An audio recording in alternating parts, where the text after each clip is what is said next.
অগণিত মানুষ ভোট দিয়ে তেনারা নির্বাচিত করেছিলেন।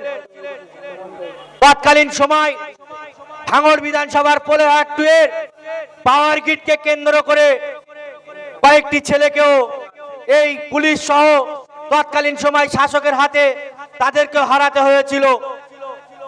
তখন সেই বিধায়কের কথাবার্তা আমরা শুনেছিলাম, যে কথাবার্তার ভাঙড়ের মানুষ লজ্জিত হয়েছিল এবং সেই পাওয়ার গ্রিড তারা কায়েম করেছে, করে ভাঙড়ের 3 ফসলি সবজি চাষি জমি তারা নষ্ট করেছে। তাই আমরা বলতে চাই, সেই বিধায়কের উচিত ছিল ভাঙড়ের জন্য অনেক কিছু করার ছিল তৎকালীন সময়। তিনি শুধু বিধায়ক ছিলেন না, তিনি বিধানসভার রাজ্যসভার একজন মন্ত্রী বটে ছিলেন। তিনি সেই সমস্ত কাজ করেননি, কিন্তু একজন বিধায়ক হিসাবে ভাঙড়ের মানুষের কোথায় ব্রিজ দরকার, কোথায় রাস্তা দরকার, কোথায় পানীয় জলের সমস্যা, কোথায় স্কুলের বিল্ডিং দরকার, স্বাস্থ্য কেন্দ্রের বিল্ডিং দরকার, স্বাস্থ্যের ক্ষেত্রে ভালো ভালো ডাক্তারের দরকার, সমস্ত কিছুটাই আমাদের প্রিয় বিধায়ক নওশাদ সিদ্দিকী সাহেব, তানার যে দায়িত্ব, তানার যে কর্তব্য, তিনি একজন বিধায়ক হিসাবে রাজ্য সরকারের কাছে তিনি তানার দাবি দাবা, বিধানসভার দাবি দাবা তিনি তুলে ধরেছেন।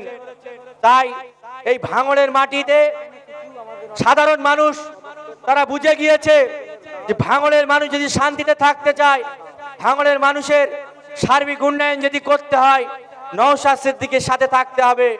তাই যেখানে নওশাদ সিদ্দিকী যাচ্ছে, হাজার হাজার মানুষ তারা আমাদের দক্ষিণ 24 পরগনা জেলার আইএসএফ এর সভাপতি মাননীয় আব্দুল মালেক মোল্লা সাহেবকে স্টেজে আসার জন্য অনুরোধ করি। হাজার হাজার মানুষ তারা নওশাদ সিদ্দিকীর ডাকে সাড়া দিচ্ছে।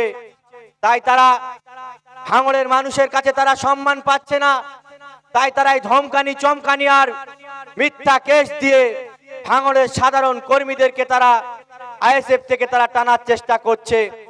আমরা বলতে চাই, 2021 থেকে বর্তমান 2026, এই দীর্ঘ 4-4.5 বছরে আপনারা যেভাবে ভাঙড়ের আইএসএফ কর্মীদের প্রতি যে নির্যাতন, যে অত্যাচার আপনারা নামিয়ে এনেছিলেন, প্রত্যেকটা মানুষের হৃদয়ে গাঁথা আছে।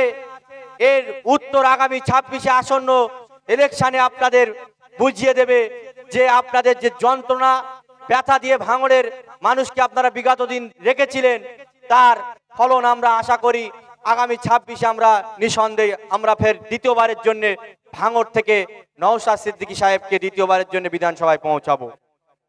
তাই বন্ধুগণ, আপনাদেরকে বলবো, আপনারা আমাদের সাথে থাকবেন, পাশে থাকবেন। আমরা বিগত কয়েকদিন আগে বিধায়ক নওশাদ সিদ্দিকীর সঙ্গে ভাঙড় নিয়ে আলোচনা করছিলাম। তিনি কথায় কথায় বলে ফেলেছেন যে আমি এই দীর্ঘ 4-4.5 বছরে ভাঙড়ের বিভিন্ন সমস্যা নিয়ে রাজ্য সরকার এবং প্রশাসনের দৃষ্টিভঙ্গি আকর্ষণ করে তিনি তানার বিধায়ক প্যাটে প্রায় 500-র অধিক ভাঙড়ের দাবি দাবা তিনি রাজ্য সরকারের কাছে রেখেছে। এটা অন্য কোনো নেতার দ্বারাই কাজ দেয়, অন্য কোনো প্রতিনিধির দ্বারাই কাজ দেয়, একমাত্র নওশাদ সিদ্দিকীর দ্বারাই কাজ। যেখানে 500 চিঠি, 500 অভিযোগ ভাঙড় থেকে তিনি করেছেন, তাহলে আপনার বুঝতে হবে একদম বুথ স্তর থেকে ভাঙড়ের গ্রাম্য লেভেলের পাড়ার সমস্যার কথাও তিনি রাজ্য সভার অর্থাৎ মন্ত্রী থেকে শুরু করে বিভিন্ন আধিকারিকদের কাছে চাওয়া তুলেছেন। আশাবাদী আগামী দিন যদি আপনারা এই দুর্নীতিবাজ রাজ্য সরকারের সময় আসতে চলেছে বিদায় নেবার, সে সময়টা হলো বিধানসভা নির্বাচন। তাই আপনারা সেই দুর্নীতিবাদ রাজ্য সরকারকে যদি পরাস্ত করতে হয়, তাহলে আপনাদের মূল্যবান ভোটটা আইএসএফ কে দিতে হবে।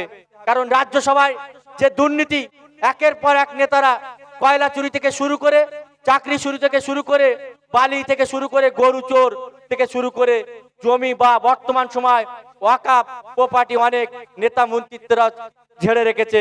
তাদেরকে ওই রাজ্যসভায় থেকে বিদায় করার একমাত্র সময় হলো বিধানসভা নির্বাচন।